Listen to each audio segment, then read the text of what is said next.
Seja bem-vindo a mais um Estudo com Deus, meu irmão. Começando mais um estudo por aqui. E hoje eu não te trouxe aquela saudação de sempre bom dia, boa tarde, boa noite, porque eu resolvi eliminar isso aí, porque eu não tô acertando, tá ficando feio já. Então, pra não acontecer mais isso, eu vou te dizer todas as vezes agora, paz do Senhor Jesus, meu irmão. Seja bem-vindo ao Estudo com Deus. Então, que você possa aí partilhar da palavra de Deus hoje comigo. Muito feliz de estar aqui para que a gente possa se alimentar um pouquinho da palavra de Deus juntos. Partilhar da palavra do Senhor que é o nosso alimento. Amém?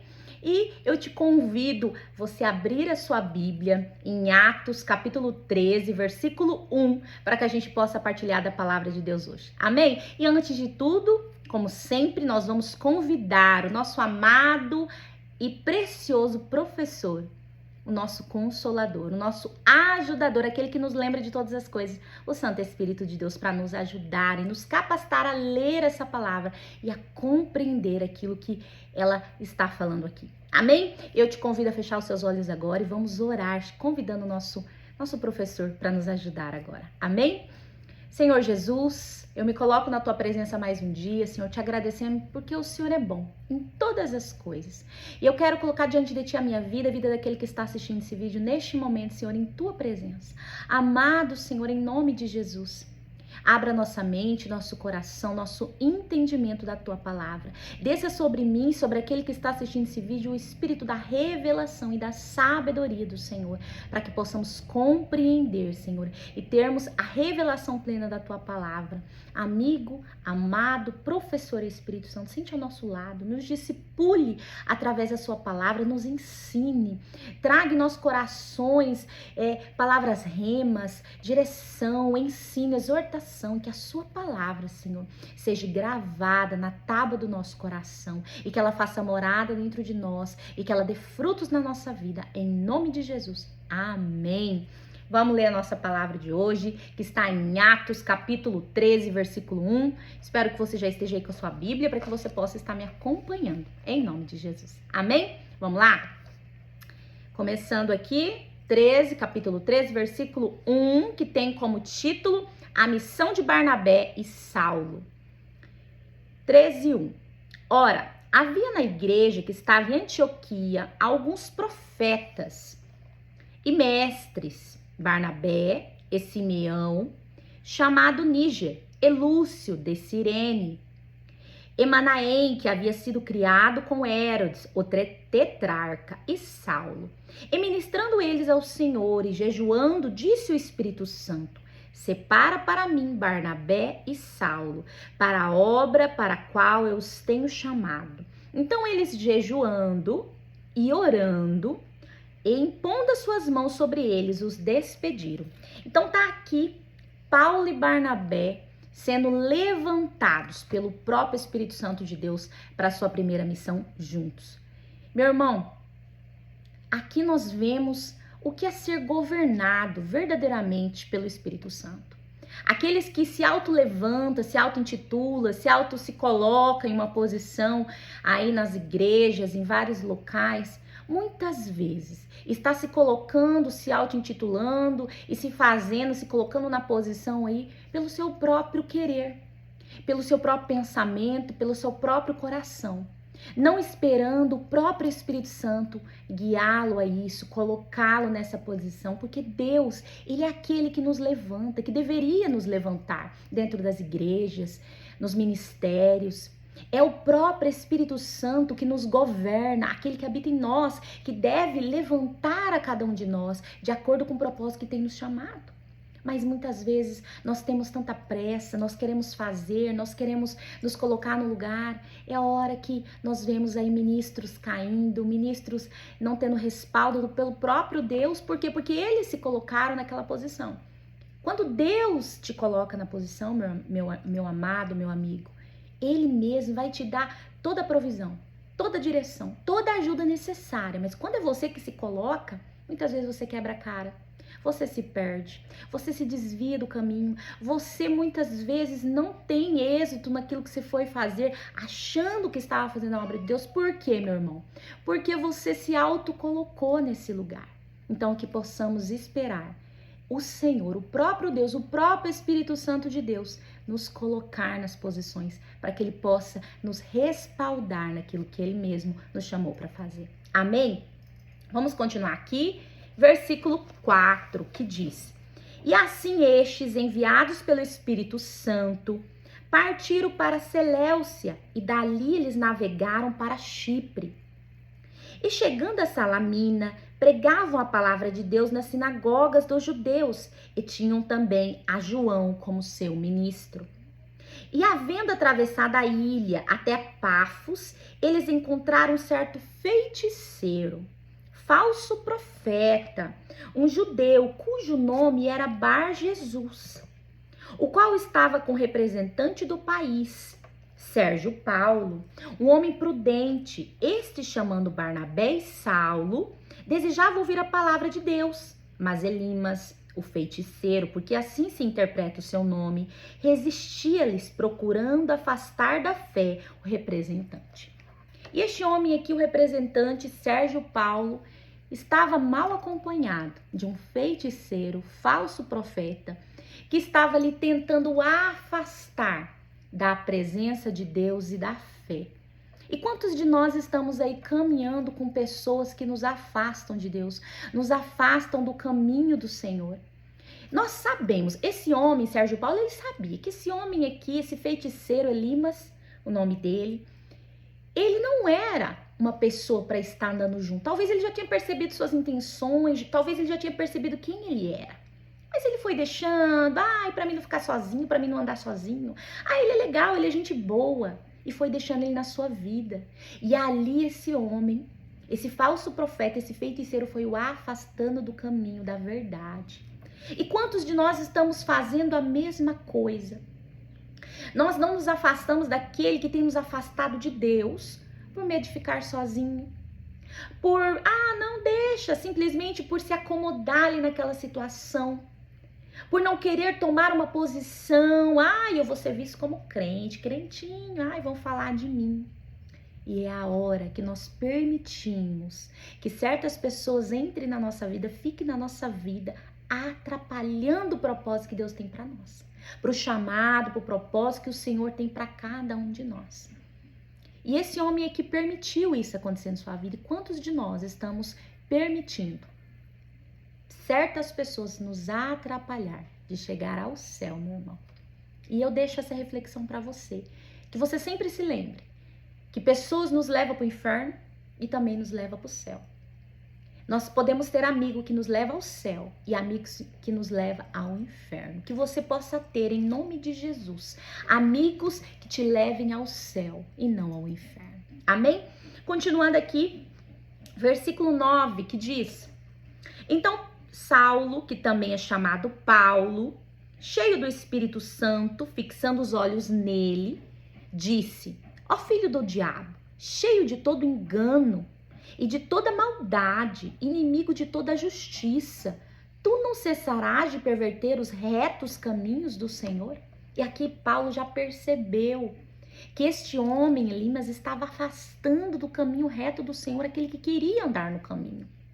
E continuando aqui na palavra, versículo 11, e agora, eis que a mão do Senhor está sobre ti, e ficarás cego sem ver o sol por algum tempo. E imediatamente caíram sobre ele uma névoa e uma escuridão, e andando à roda, procurava por alguém que o conduzisse pela mão.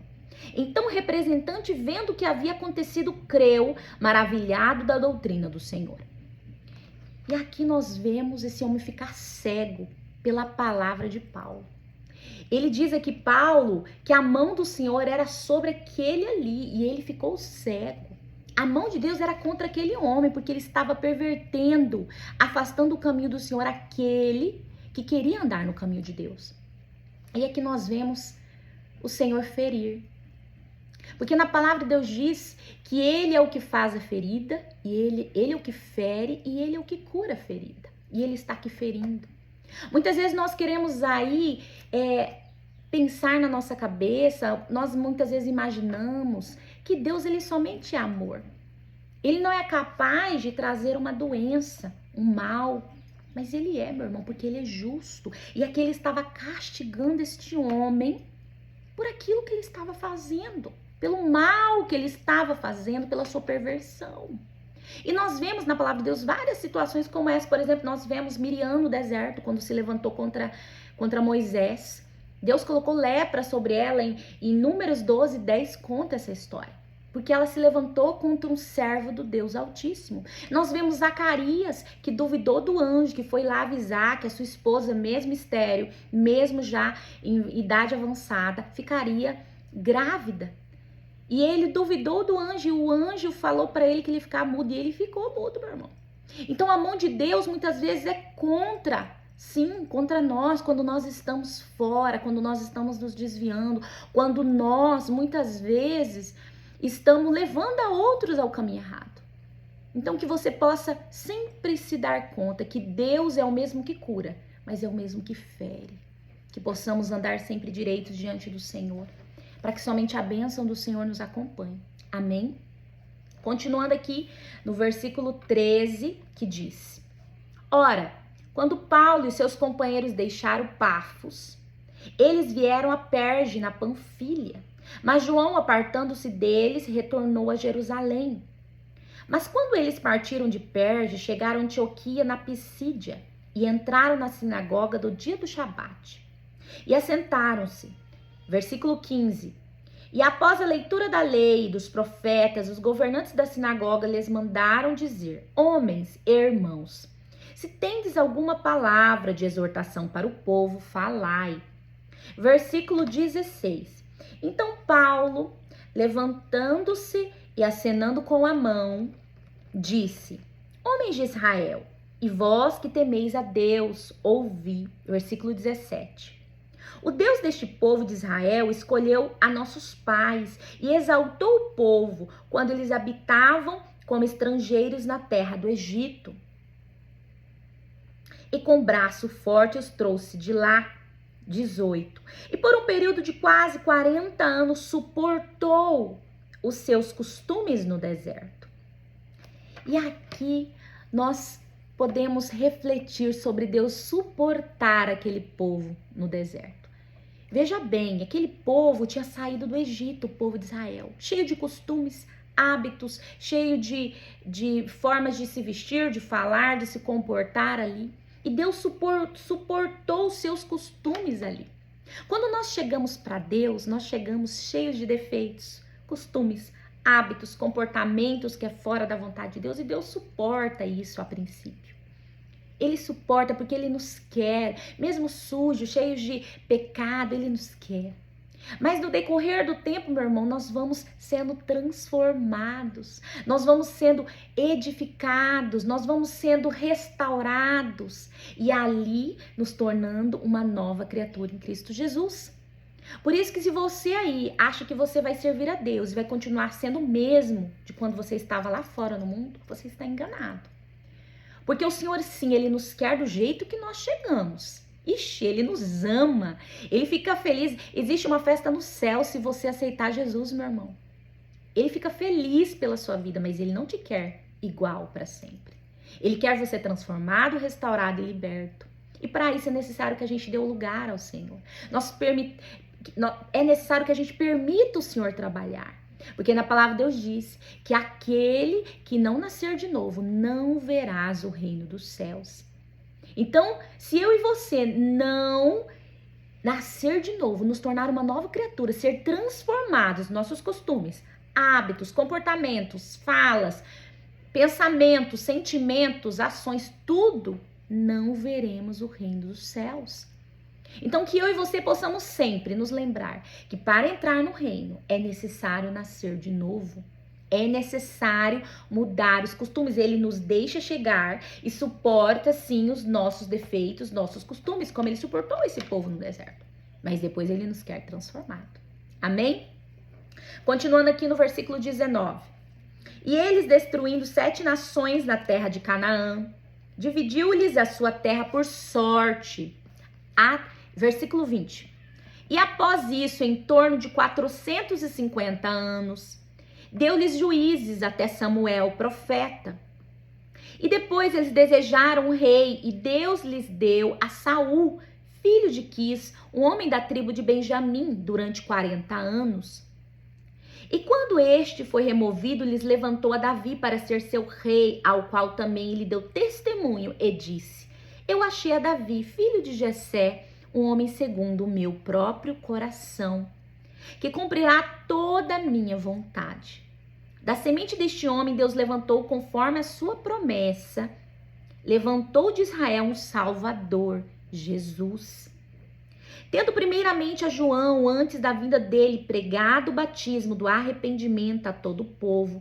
Lembrando que João ele veio pregando o batismo de arrependimento, porque ali, quando ele pregava, exortava o povo, ali ele já fazia o coração do povo se arrepender dos seus pecados, perceber os seus erros, e o seu coração era preparado para a vinda de Cristo. O seu coração era quebrantado, o seu entendimento já era aberto, e eles começavam a se arrepender daqueles pecados, e ali o caminho estava preparado para Jesus quando viesse pregando o evangelho. Que coisa maravilhosa. Como o próprio Jesus disse, dentre nascidos de mulher não houve ninguém igual a João. Ele foi sim o grande preparador do caminho de Cristo na terra. Foi maravilhoso aquilo que ele fez. Se nós pensarmos sobre a vida de João, tem um grande ensinamento para nós. Amém? Continuando aqui no versículo 25. Mas João, concluindo sua carreira, disse: Quem pensais vós que eu sou? Eu não sou ele, mas eis que após mim vem aquele a quem dos seus pés não sou digno de desatar as sandálias.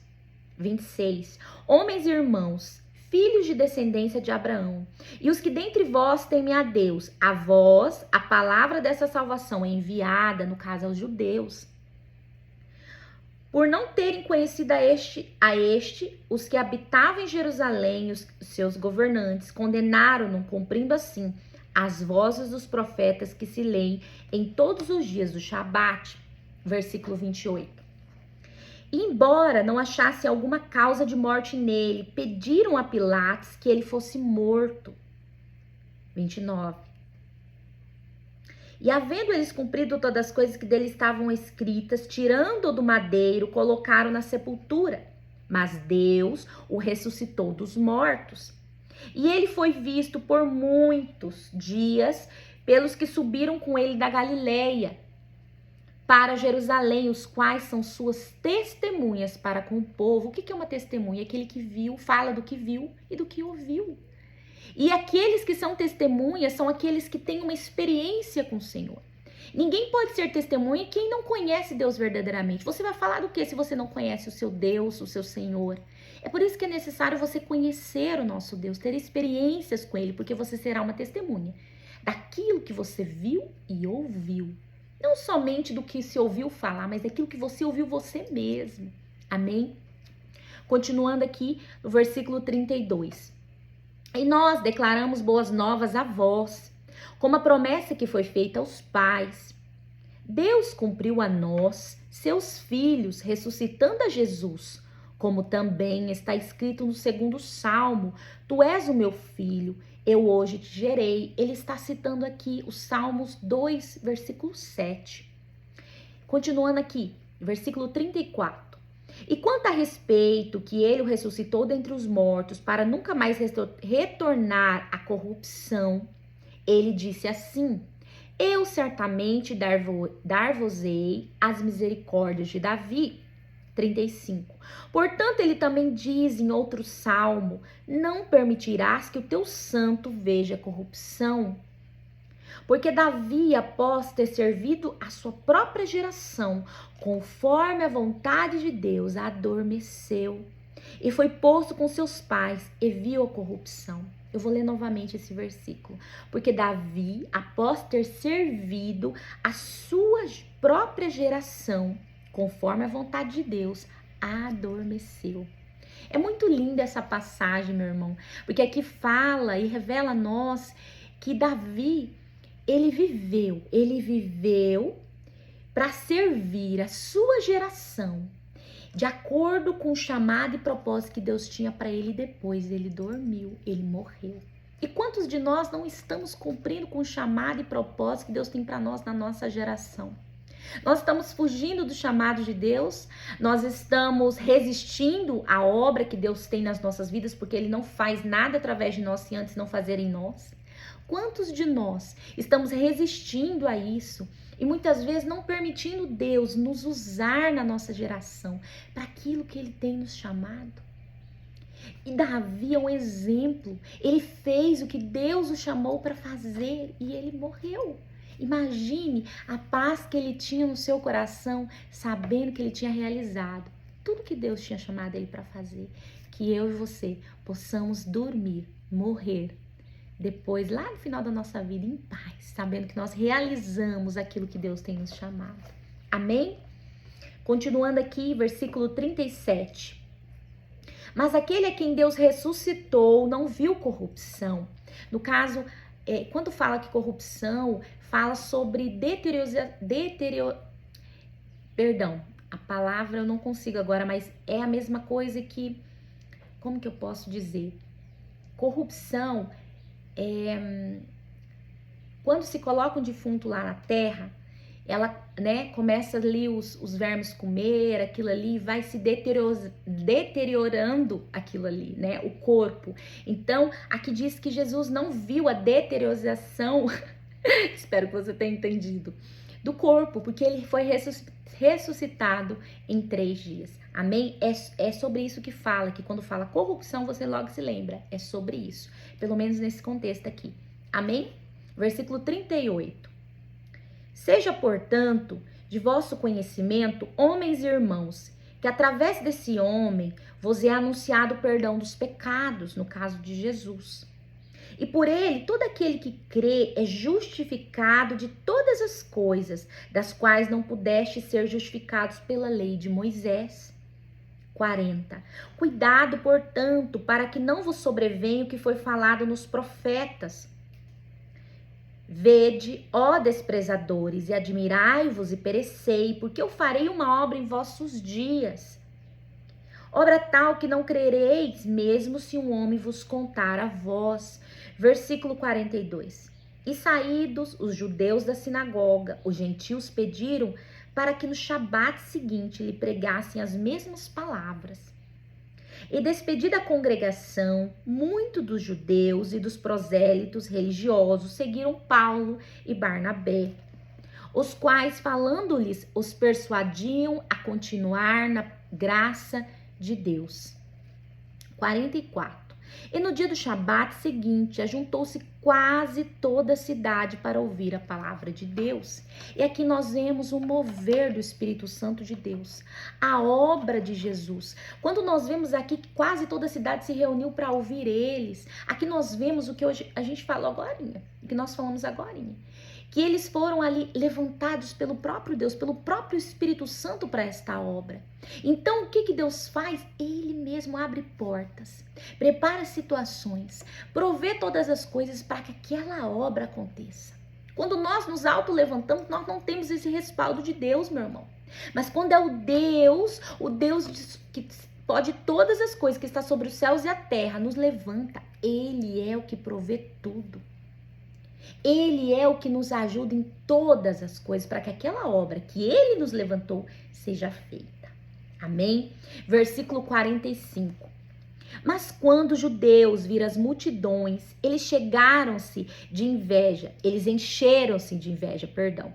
e contradiziam e blasfemavam as coisas que Paulo dizia.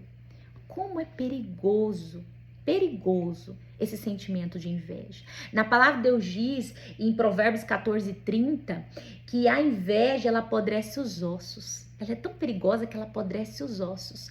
E também em Provérbios 27:4, diz que quem suportará a inveja? A inveja é algo terrível, meu irmão, que não deve existir no meio da igreja de Cristo. É algo que traz só confusão, só males para o meio da igreja e no meio do ambiente que você está. Porque se a inveja habita no nosso coração, nós começamos a fazer e a falar coisas que não provêm de Deus. A inveja, ela é algo terrível e algo demoníaco. Continuando aqui no versículo 46. Então Paulo e Barnabé, de forma ousada, disseram: Era necessário que a vós se pregasse primeiro a palavra de Deus. Mas visto que a rejeitais e vos julgais não dignos da vida eterna, eis que nos voltamos para os gentios. Aqui eles estão falando, já que vocês rejeitam, né, o evangelho, a palavra que eu estou entregando a vocês, nós vamos para os gentios, que são os não judeus. Porque primeiro eles pregaram aos judeus, e como eles os rejeitaram a palavra de Deus, eles vão se voltar, eles estão dizendo, nós nos voltaremos para os não judeus. 47, versículo 47. Porque assim nos ordenou o Senhor, dizendo: eu te pus para ser luz dos gentios, para que sejas por salvação até os confins da terra. 48. E os gentios, ouvindo isto, alegraram-se e glorificaram a palavra do Senhor e creram todos que estavam ordenados para a vida eterna. Meu irmão, aqui você percebe que o orgulho que muitas vezes a gente tem no nosso coração nos impede de alcançar até mesmo a salvação. Muitas vezes nós nos achamos, irmãos, muito perfeitos. Não preciso disso. Eu não sou uma pessoa má, eu não faço nada errado, eu sou uma boa pessoa, faço tudo certinho, eu não faço mal a ninguém, eu não roubo, eu não mato. E é a hora que você rejeita a palavra da salvação porque você se acha muito bom. Muito bom. E aqui nós vemos que os gentios se alegraram em ouvir que eles receberiam essa palavra. Esses aqui, meu irmão, sabe o que me lembra? Dos pecadores. Quem se alegra em receber a palavra de Deus é aquele que se sente um pecador. É aquele que se olha para a sua vida e fala, meu Deus, eu preciso disso. Sabe quem que recebe a palavra de Deus verdadeiramente, com alegria? É o pecador, é a prostituta, é o ladrão, é o assassino. É aquele que olha para a sua vida e vê que é torto e fala, eu preciso de Jesus. Agora aquele que é muito bonzinho, meu irmão, ele muitas vezes rejeita e fala, não preciso, não faço nada de errado. Olha, eu tenho uma boa esposa, eu sou casado, não, eu não assassino, eu não roubo, eu não faço mal a ninguém. É a hora que você rejeita a boa nova de Cristo, porque você se acha muito bom para Cristo. E é o que aconteceu aqui com o povo de Israel. Rejeitaram a Cristo, porque se sentiam superior, se achando melhor, achando que aquilo ali não era para eles. Porque afinal de contas, eu tenho a lei. Era assim que eles batiam no peito e falavam, eu tenho a lei, eu sou filho de Abraão. E a hora que eles perderam a palavra de Deus, o evangelho, para os não judeus, para os pecadores. Que eu e você, meu irmão, possamos sempre nos lembrar que somos pecadores, em nome de Jesus. Continuando aqui no versículo 49. E a palavra do Senhor se divulgava por toda aquela região, mas os judeus incitaram as mulheres religiosas e honestas e os principais homens da cidade e levantaram uma perseguição contra Paulo e Barnabé e o expulsaram dos seus termos. Mas sacudindo contra eles a poeira dos seus pés, partiram para Icônio. 52. E os discípulos estavam cheios de alegria e do Espírito Santo. E aqui nós vemos, a palavra de Deus diz que vemos aqui mulheres religiosas e honestas sendo usadas para atacar os apóstolos, para atacar aqui os enviados do Senhor. A religião, meu irmão, a religiosidade é um mal que atinge muitas pessoas. Porque a religiosidade, ela impede muitas vezes de Deus chegar até essa pessoa. Porque ela colocou na cabeça dela, porque na verdade o que é religiosidade? É uma pessoa que adere a um sistema de crenças, e práticas. Então essa pessoa, ela aderiu àquele sistema. Então ela acha que tudo que foge disso, sai fora disso, tá errado. Está contra aquilo que ela crê. Isso que é religiosidade. E Deus não está dentro de uma caixa. Quem é espiritual vai compreender o que eu estou falando. Deus não está dentro de uma caixa que o homem colocou e limitou ele. Deus vai muito além. Mas a religiosidade coloca Deus dentro de uma caixa e impede o mover de Deus. Que possamos sempre vigiar e sempre buscar ao Senhor, ter uma espiritualidade. Senhor, me ajude a ser espiritual e não religioso. para que eu possa sempre, Senhor, não impedir o mover do Senhor, não desacreditar naquilo que o Senhor pode fazer, porque Deus pode ir além daquilo que eu acredito, daquilo que eu vejo, daquilo que eu entendo. Deus não está limitado ao meu entendimento, Ele está muito além. Porque na palavra de Deus diz que os seus pensamentos são maiores do que os nossos. Amém? Vamos ficar por aqui. Então, a partir do próximo vídeo, nós vamos começar aqui no capítulo 14. Hoje nós lemos muito pouco, né? Mas nós falamos muito. Espero que tenha agregado aí na sua leitura, que você possa se sentir motivada a continuar lendo. Leia você em casa, meu irmão. Leia a palavra de Deus. Nós precisamos dela para nos ajudar na caminhada. Amém? Se você curtiu esse vídeo, curte, comente o que está sendo para você esse estudo, se está agregando a você, eu gostaria muito de saber. Envia para os seus amigos, para os seus pais, para os seus colegas, para que esse canal, essa palavra chegue a mais pessoas. Amém? Se inscreva no canal, ativa o sininho e até o próximo vídeo, em nome de Jesus. E até lá, fique com Deus.